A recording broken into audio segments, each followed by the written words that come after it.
All right, praise God. Want to take the time to make this extraordinary announcement about celebrating with Elizabeth Lewis, the daughter of Captain David and Princess Lewis, graduating on Wednesday, the 19th of May, from New York University's master's degree program in film and visual developments, if I'm giving her discipline the appropriate identity. But we're so godly proud of Elizabeth, who entered into New York University, pardon me, which was a 3-year program, and she has completed the scale of courses that needed to be completed, graduating a year early from the New York University. And by the way, Elizabeth Lewis also is a graduate of ATLAH High School, where she spent her formative years, her education years and high school years. And now she's gone on to complete the master's degree program at New York University, and this is quite an achievement. We want all of our ATLAH family and friends globally to celebrate with Elizabeth Lewis, extraordinary scholar who stood in the pulpit, I think the day she wore that outfit, and made a statement in defense of her extraordinary mother, who's raised some extraordinary children. And shortly thereafter, God placed her into New York University. We have another student.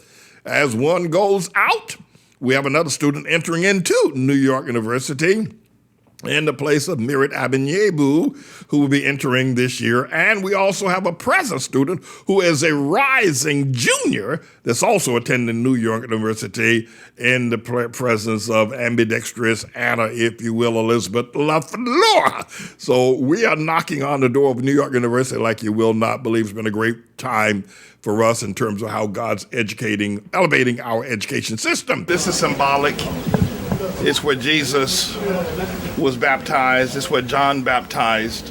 And so this is not a rebaptism. It's just a symbolic, if you will, act of what we're going to do, being in the water at the place where Jesus was baptized.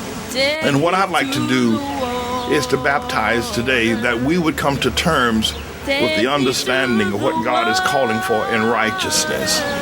He's not calling for prosperity. He isn't calling for culturalism. God is calling for righteousness. If we would commit ourselves to fulfill all righteousness, and God has called us to be persecuted for righteousness' sake, as John was persecuted for righteousness, and so Jesus.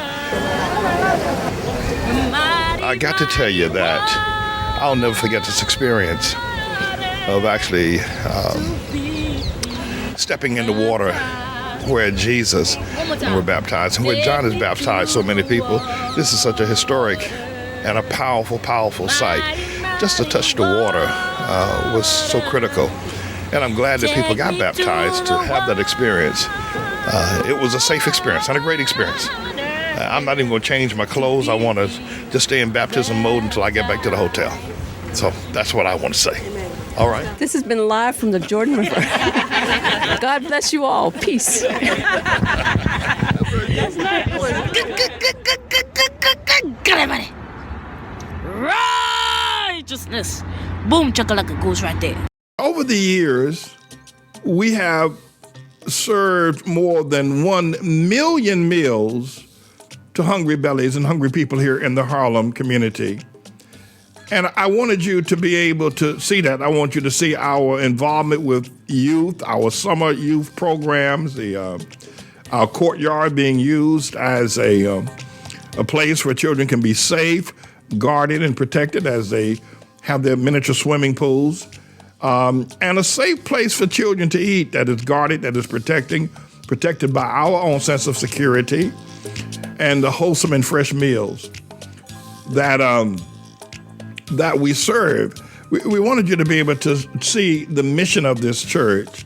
And we've been doing this for years. Just recently, one of our members, more than a 30-year member of this church, but it hasn't, not one that, that you would probably find as members of some other churches with their nose stuck up in the air. But her father is now close to death or very sick in the state of South Carolina. And I said to her, well, because she doesn't have money. I said, we will buy you a bus ticket, a round trip bus or train ticket for you to travel to South Carolina to be with your father in this time of pandemic. There's very little funding around. There's sickness everywhere. And the thing that just blew me away was she said, as she was talking to Elizabeth, she said, but how are you going to do that, to pay for me a round trip ticket to travel and give me expense money? And because Pastor Manning has to feed the children, he has to educate the children, he has to buy school supplies for them, he has to pick them up in the mornings and take them back. And then he's got the ministry he has to take care of, all the bills of running the church, of keeping a major house like our house operational, keep the lights on, how are you going to be able to do that? And she was almost reluctant to take the money because she felt that it would be better served by feeding the children. We gave it to her anyway. But we want you to know that we do a work in this community. There have been a lot of lies told on us.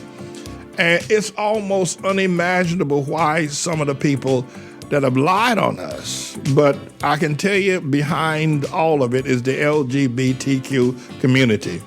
Hallelujah. They don't want us to be successful, but we are, and we're going to continue to be successful in serving the meals that we're serving and serving the people that we are. And the LGBTQ community will not take us down.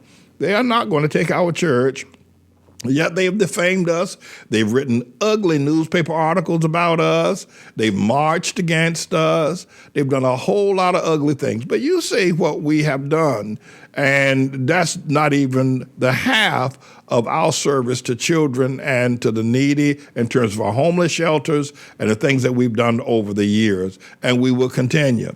And probably the lies and the smears and the ugly newspaper articles and the wicked spirits and the so-called I ain't for the black man, that is not going to go away. I don't expect it to go away. I don't.